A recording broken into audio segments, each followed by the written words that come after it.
Hello my dear students, आज के video में हम बात करने वाले हैं विस्थापन अभिक्रिया और द्विविस्थापन अभिक्रिया। जैसा कि आप लोग जान रहे हैं कि हम अभिक्रिया के बारे में पढ़ रहे हैं। इससे पहले मैंने आप लोगों को 4 अभिक्रिया के बारे में बताया था और आज हम पढ़ने वाले हैं विस्थापन अभिक्रिया के बारे में।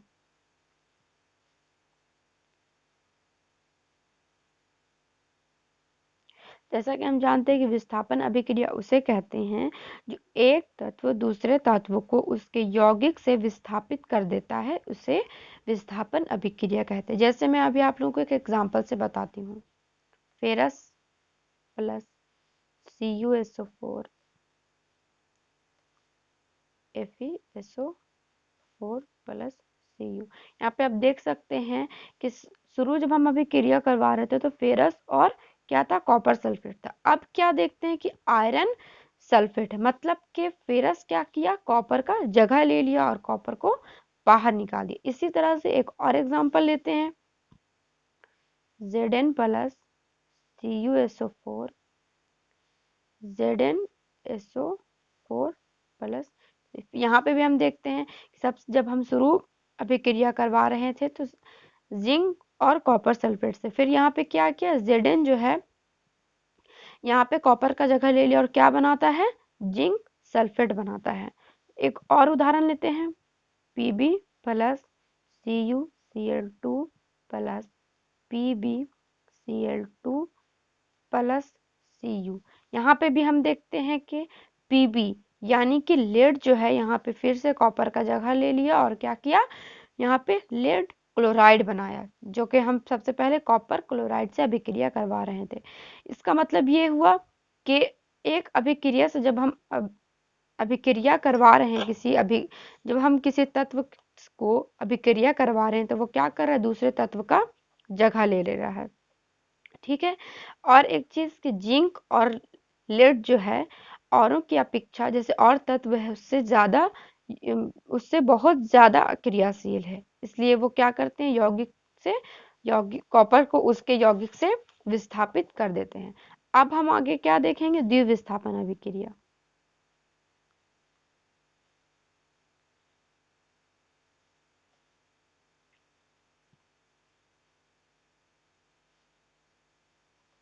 द्विविस्थापन अभिक्रिया उसे कहते हैं जिसमें आयनों का आदान प्रदान होता है। पहले तो सिर्फ तत्व जो है वो तत्व यहाँ से वहां जा रहे थे, लेकिन इसमें अब आयन बदलेंगे। आयन उसे कहते हैं जैसे जैसे कि है Na2SO4 plus BaCl2 BaSO4 plus 2NaCl। तत्व तो यहाँ से वहां गए, जैसे सोडियम सल्फेट था तो क्या हो गया, सोडियम क्लोराइड हो गया। बोरियम क्लोराइड था तो बोरियम सल्फेट हो गया। लेकिन यहाँ पे हम क्या देख रहे हैं, यहाँ पे Na2 ये अपना आयन क्या किया, यहाँ पे 2Na।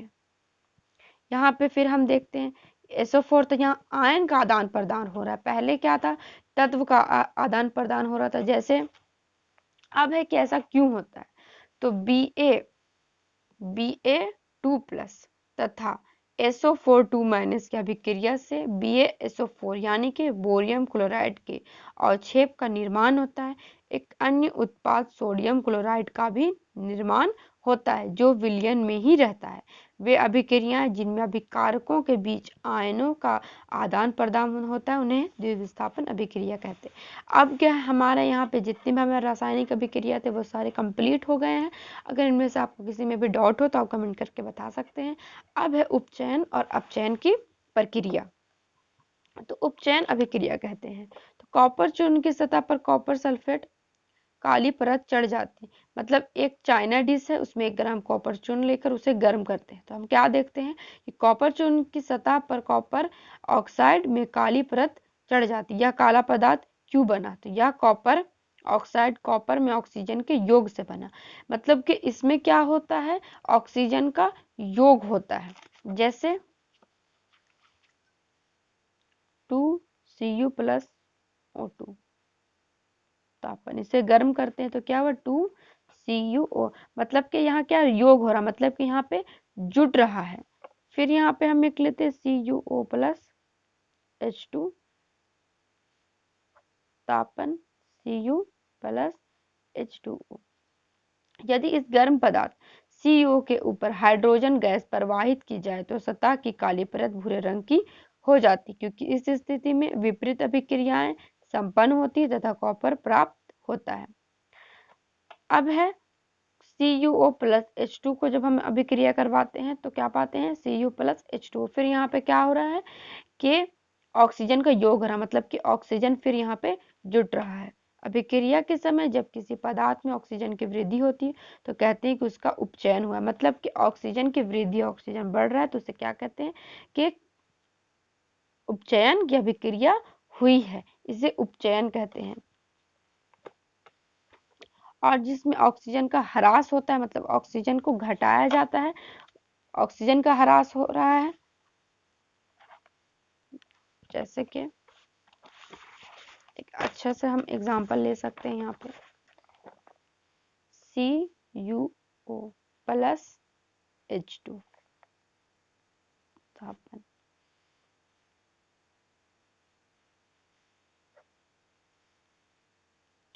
यहाँ पे से क्या हो रहा है, हाइड्रोजन हाइड्रोजन यहाँ से निकल करके यहाँ ऐड हो रहा है।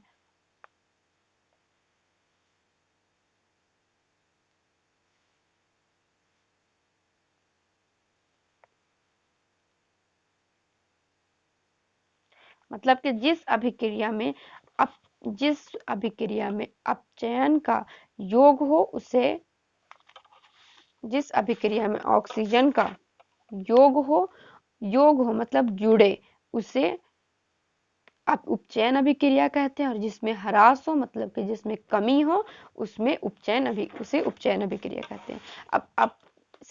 अब आता है रेडॉक्स अभिक्रिया। ये बहुत ही ज्यादा सिंपल है, बस इन अभिक्रियाओं को उपचयन, अपचयन अथवा रेडॉक्स अभिक्रिया, मतलब अपचयन और उपचयन की क्रिया को ही क्या कहते हैं, रेडॉक्स अभिक्रिया कहते हैं बस। और रेडॉक्स अभिक्रिया में कुछ भी नहीं है, जैसे कि ZnO plus C, Zn plus CO, Zn यहाँ चला गया, C यहाँ से निकल करके यहाँ जा रहा है और O यहाँ से Zn से हट करके CO से मिल रहा है। मतलब ये एक और उदाहरण हो गया किसका, रेडॉक्स का। अभिक्रिया 1.31 में कार्बन उपचयित होकर CO तथा ZnO अपचयित होकर Zn बनता है, जैसे कि मैंने आप लोगों को पहले ही बताया था।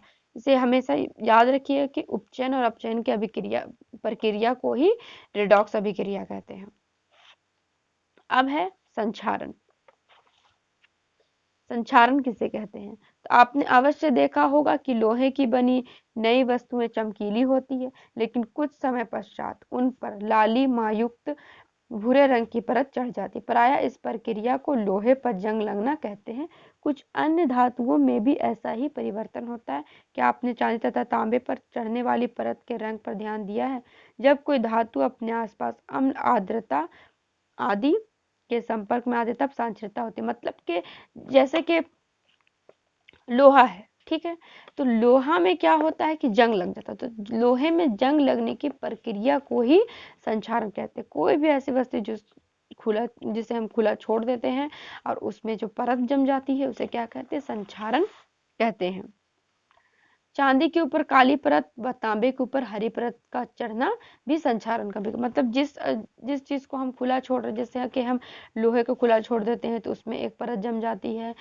और चांदी में हम क्या देखते हैं, चांदी व तांबे में सब में क्या देखते हैं कि हरे रंग की परत जम जाती है। ये भी एक संचारण अभिक्रिया का उदाहरण ही है। संचारण के कारण कार के ढांचे, पुल, लोहे की रेलिंग, जहाज तथा धातु, विशेषकर लोहे से बनी वस्तुओं को की बहुत क्षति होती है। लोहे का संचारण एक गंभीर समस्या।